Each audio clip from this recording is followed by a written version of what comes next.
वहीं इस पूरे मामले पर शिक्षा मंत्री मदन दिलावर का बयान भी सामने आया है। उन्होंने गैस रिसाव की घटना को दुखद और चिंता का विषय बताया। उन्होंने कहा कि इस मामले की पूरी जांच कराई जाएगी और जो भी दोषी होगा उसे बख्शा नहीं जाएगा।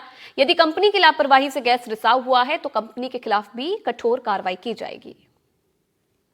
राजस्थान के कोटा जिले के शिमला थाना अंतर्गत गड़ेपान खाद कारखाना स्थित है। उसे अचानक गैस का रिसाव हुआ, जो अमोनिया गैस थी, और उसके कारण से सरकारी विद्यालय के लगभग 16 बच्चे अचेत हो गए, उससे प्रभावित हुए। कुछ बच्चों को तुरंत ही छुट्टी दे दी गई डॉक्टरों के द्वारा देख करके। शेष 8 बच्चों को कोटा अस्पताल में भर्ती कराया हुआ है।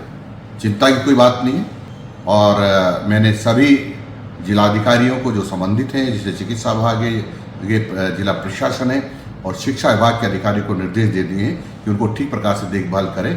किसी भी प्रकार की बच्चों को दिक्कत नहीं होनी चाहिए और किसी भी प्रकार का खर्चा परिजनों पर नहीं होना चाहिए।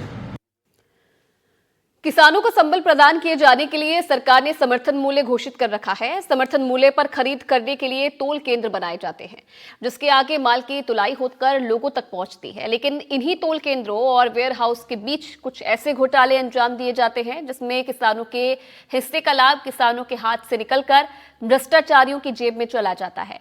झालावाड़ के झालरापाटन रोड स्थित वेयर हाउस में भी कुछ ऐसा ही देखने को मिला। एनडीटीवी की टीम गोदाम तक पहुंची तो पाया कि गाड़ियों में जो माल लदा हुआ है उस पर कोई भी टैग नहीं है और बोरियां भी खुली हुई थी। ऐसे में जब वहां पर कार्यरत अधिकारियों को इस मामले की जानकारी मिली तो वो आनन फानन में भागते हुए आए और मशीन को बंद करवाया।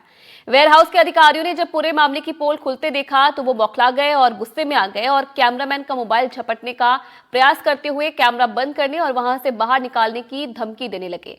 मामले में पूरी पड़ताल करने के बाद तो ये साफ हो जाता है कि किस तरह से सरकारी धन की बंदरबाट की जा रही है और सरकार को चूना लगाया जा रहा है। ये टैगिंग का जो क्यूआर कोड का मामला है, ये पहली बार ही इम्प्लीमेंट हुआ है और वो भी बीज खरीद में लेटर आया था कि क्यूआर कोड लगाने चालू किया जाए। तो हो सकता है कि क्योंकि पहली बार कोई भी चीज़ इम्प्लीमेंट होती है तो कुछ समस्या आ सकती है, या हो सकता है क्योंकि नया नया इम्प्लीमेंट करते हैं तो दिक्कतें आती है। सब लोग ट्रेंड भी उतने नहीं होते हैं, तो हो सकता है कोई प्रॉब्लम होगी हो। अगर कोई ऐसे का इशू होगा तो बिल्कुल जांच करके साफ जो भी रिपोर्ट देंगे। एक्चुअली अभी मीडिया के माध्यम से ये सूचना मिली थी कि स्टेट वेयर हाउस कॉरपोरेशन के जो गोदाम है यहाँ झालावाड़ में, उसमें जो अभी केवीएसएस और जीएसएस पे सोयाबीन की खरीद हुई थी 4 तारीख तक, उसका माल आज 14-15 तारीख को यहाँ पे जब पहुँच रहा था तो अब ये संख्या नहीं पता, पर काफ़ी सारे कट्टों के अंदर जो है टैग नहीं लगा हुआ था। तो इसका कारण क्या है, क्यों टैग बिना के कट्टे जो है संबंधित खरीद केंद्र से यहाँ तक पहुँच गए और उसके बाद में संबंधित खरीद केंद्र के व्यक्ति अगर यहाँ आके उसको टैग को यहाँ लगा रहे थे, तो इसमें कोऑपरेटिव विभाग से एक बार विस्तृत में हम लोग जवाब लेंगे, स्पष्टीकरण लेंगे।